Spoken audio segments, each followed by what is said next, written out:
This is a sentence that I never thought that I would say in my entire life. Sony are now bringing out their third over-the-counter hearing aid. And in fact, in all honesty, I never thought that any tech giants outside of the big six, that's Phonak, Starkey, ReSound, Oticon, Signia, or Widex, would get involved in hearing aid technology and bring out a single OTC hearing aid, never mind be on the third. So carry on watching and you'll be the first to know about this latest technology from Sony. Now, if you're wondering why some random guy on the internet is getting so excited about Sony getting involved in hearing aids, for me, it's all around smashing down those barriers and the stigma that's associated with hearing loss and hearing aids, and making any hearing aid technology far more accessible and affordable. And when we get cool and strong brands such as Sony getting involved, in my opinion, this will encourage those people that are potentially on the fence about wearing hearing aid technology to go ahead and to do something about managing their hearing loss. I have to be honest with you now, I had no idea that Sony were even working on something new until I was sat in my practice in London last week taking care of my patients and a mysterious parcel arrived covered in confidential stickers, which contained the subject of today's video. So what have we seen so far from Sony?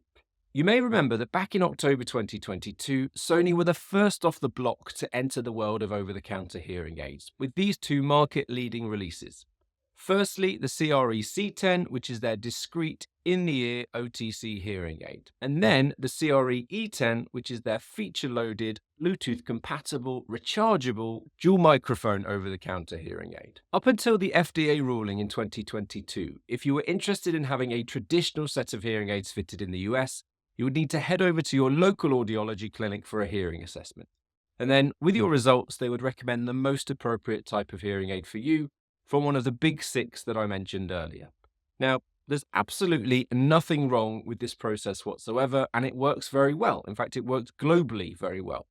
However, in the US, there are simply a ton of people that choose not to do it. And what I mean by that is that there are just under 30 million people in the US that suffer with some form of hearing loss, but for one reason or another, choose not to wear a hearing aid. So I personally think that the whole over-the-counter concept makes perfect sense to try and encourage more people with hearing loss to go out there and wear or try hearing aid technology. And I'm delighted to share that the results of this recent YouTube poll show that over-the-counter hearing aids are starting to take off. In total, 7% of the 269 people that completed this poll were wearing over-the-counter hearing aids. And to build on this, I would love to know which style of hearing aid you're wearing. Are you wearing OTC hearing aids? Are they receiver and canal style, behind the ear, custom, or maybe it's the Phonak Lyric invisible hearing aid? Let me know in the comments beneath this video so that I can tailor my videos to you guys watching at home going forwards. So today's grand unveiling is the Sony CRE-C20. Now, hold on. I know exactly what you're thinking. This new hearing aid looks an awful lot like the Sony CRE-C10, no? Well, yes, you are 100% correct. In fact, that's on purpose. In fact, its dimensions are exactly the same, measuring 18 millimeters in length, 5.4 millimeters wide, and 12 millimeters in height. So the C20s are exactly the same size as the C10s, which happen to be some of the smallest over-the-counter hearing aids that are out there, only rivaled by Eargo's 7s.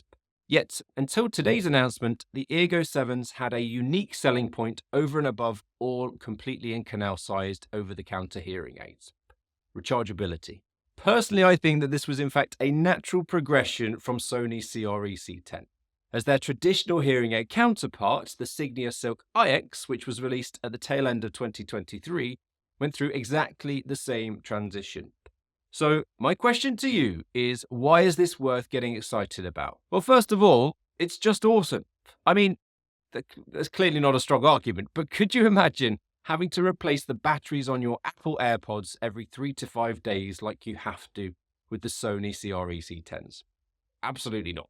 So this brings them in line with the rest of the technology world. In fact, it raises the bar, as with a single charge, you'll get around 28 hours of runtime. Now, I know that AirPods don't process sound anything like hearing aids do, so I completely understand the reason for the lag behind headphone technology and hearing aid tech, but I'm delighted to report that this gap is rapidly closing. The case itself looks sleek and modern, and again, to compare it to an AirPod case, it doesn't have that old, terrible beige PSAP hearing aid feel to it. In fact, the case itself stores an extra day of battery life too, so your OTC hearing aids can be charged on the go without needing to always be plugged into a power source. This is great for if you go camping for a day or two or traveling somewhere where you may not have access to a power source. I haven't yet had it confirmed by Sony if the case itself has Qi charging, which the Signia Silk IX case has. This essentially means that you don't even need to plug it in to charge it, but it can be placed on a wireless charging mat for inductive charging. Like I said, I don't know details on that yet, but I'll cover it in great detail when I give this tech a full review in a couple of months' time. Now, while I'm on the subject of this, you'll be surprised to hear that 75% of people that watch my videos haven't yet hit that subscribe button. So if I can ask a huge favor of you, if you've ever enjoyed any of my videos, then please press this subscribe button down here. Simply put, it helps the channel to grow, and the bigger the channel gets, the better my videos will get. Thank you, and I hope you enjoy the rest of today's video. As far as suitability goes, as is true of all OTC devices, the CRE-C20s are designed for those with a perceived mild to moderate hearing loss. So I would recommend visiting an audiologist for a hearing test prior to investing any money in OTC hearing aid technology, to ensure that your hearing loss is actually suitable for this technology to start off with. As is true with all official OTC hearing aids, this technology can communicate with your phone, whether you're sporting an Android or an iOS device. However, it's not got the same degree of flexibility or degree of connectivity, that you'll get with the CRE-E10s, which are Sony's existing in the Canal model. So yes, they'll have wireless connectivity, but no, they don't have Bluetooth built into them. And therefore, there is no streaming of phone calls or media such as the radio, music, or podcasts. So this discretion that you get with the C20s does come at a bit of a cost. In practical terms, the reason for the phone connection is in order for you to be able to tailor them to your specific hearing loss, which is all done using an ultra-high frequency communication between your phone and these OTC hearing aids. And I'm pretty sure that only dogs can hear it, because I certainly can't. This tailoring is all done using the Sony hearing controller, which is both iOS and Android compatible. And I will say the setup process as a whole is incredibly simple, and the app walks you through the entire experience.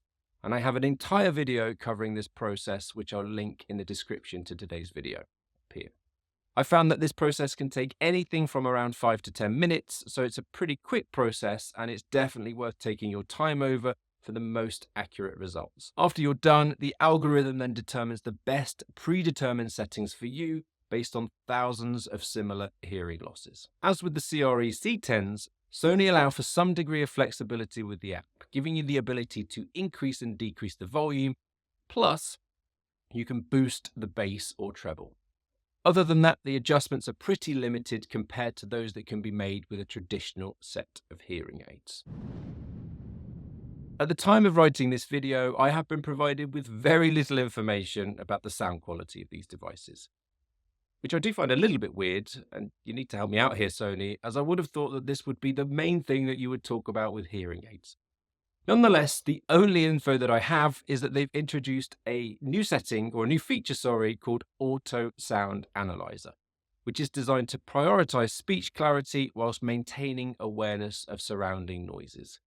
I know a little bit more when I've had the opportunity to really test these hearing aids out, so again, look out for my full review in a couple of months' time. So these devices are being launched on the 27th of August with the RRP of $999.99, and they're solely available in the US. Now, I will add a link in the description, which should take you straight through to the best price that you'll find them for. But before you go there, I wouldn't recommend you buying anything at all, and you've checked out this video covering the best hearing aid technology available in the whole of 2024.